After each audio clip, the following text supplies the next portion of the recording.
बड' लेटेस्ट आपडेटआव बयखौबो बरायबाय। दिनैनि रादाबखौ फरायदों आं प्रमद खाख्लारि।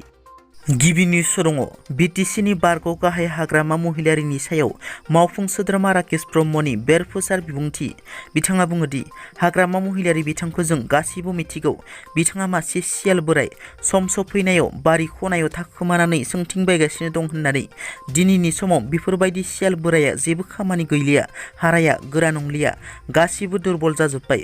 आलु गेसाव लानानै कक्लाबारि समस्तियाव बिथाङा फाननो फैदों। बे ओनसोलनि रायजोफोरा आलु गेसाव जालिया। प्रमद बर'नि गोदान हाइब्रिद आलु, गोदान मुगानि जि आलु, बेजोंसो रायजोफोरा गोजोननाय दं। UPPLनि बिजाथिया 35,000 भट लानानै गोरलैयैनो देरहागोन होनना रोखा बुंथियो। तामुलपुरनि नागापुराव सासे सुबुंनि गोथै सह बोखांनो हादों। साननि समावनो सासे सुबुंखौ बुनानै बुथारदों। बे बुथारनाय जाथायखौ जायगानि सासे उन्दै हिन्जावसाया गावनि मेगनजों नुयो।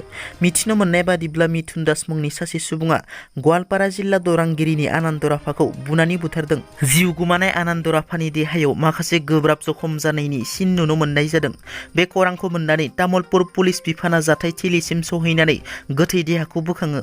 बे जाथायनि सायाव आबुङै नायबिजिरनो थाखाय तामुलपुर पुलिसआ दायनिगिरि मिथुन दास आरो थुनु सिंह मुंनि सुबुंखौ हमनानै लाङो। बुथारजानाय आनन्दराफाया गवालपारा जिल्लानिफ्राय थांनाय माखासे सान सिगाङावनो नागापुराव फैदोंमोन। बाक्सायाव जिल्ला बिजिरसालिया जारिमिनारि रायदान फोसावदों। मैया बाक्सा जिल्लानि मुसलपुराव थानाय जिल्ला बिजिरसालिया सासे उन्दै हिन्जावसाखौ एसिडजों गाग्लोबनाय जाथायनि गुबै दायनिगिरिखौ थैजासिम जोबथेसालिनि साजा फोसावबाय। थांनाय 2016 मायथाइयाव सासे हिन्जावसाखौ एसिडजों गाग्लोबनाय दायनिगिरि साइदुल इस्लाम मुंनि सासे सुबुङा बाक्सा जिल्ला बिजिरसालियाव जिउ जोबजासिम साजा मोननायजों लोगोसे 5 लाख जुरिमाना नाङो। थांनाय 2016 मायथाइयाव तामुलपुर पुलिस थानानि सिङाव थानाय कनिखर गामिनि आर्जिना बिगामखौ रङियानि साइदुल इस्लामा एसिडजों गाग्लोबदोंमोन। बे जाथायनि उनाव दायनिगिरिखौ जोबथेसालिसिम दैथायहरनायनि उनाव मैया फ्राय 7 बोसोरनि उनाव बाक्सा जिल्ला बिजिरसालिया नायबिजिरनायनि गेजेरजों साइदुल इस्लामनि हेंथायै थैजासिम साजा फोसावो। बाक्सा जिल्लानि कक्लाबारियाव उफ्रा बिसायख'थिनि दुंहाव बार। BTCनि बारग' गाहाय हाग्रामा महिलारि बिथांनि बेरफुसार बिबुंथि। प्रमद बर'नि सरकारा 5 बोसोर थानाय नङा। आं सम बुङा। 100% प्रमद बर' सरकारा 5 बोसोर थाङा। जों सरकार दागासिनो। BTC सरकारखौ ABSUआसो सालायगासिनो।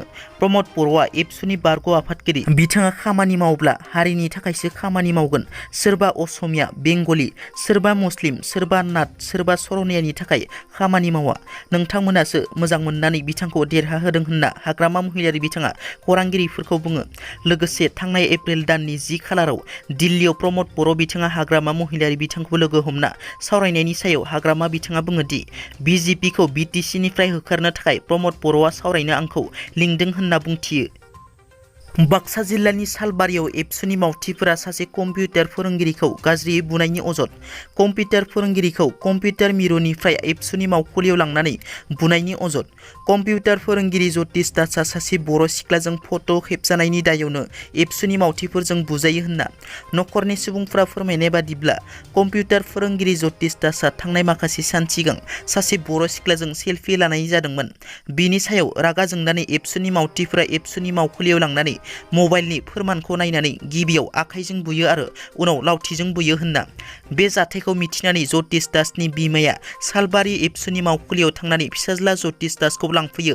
बे जाथायनि सायाव ABSUनि मावथिफोरनि हेंथायै सालबारि पुलिस थानायाव नखरा FIR थिसनो। मख'नो गोनांदि बे अजद होनाया बेसेबां सैथो बेखौ ABSUनि मावथिफोरासो रोखा बुंथिनो हागोन।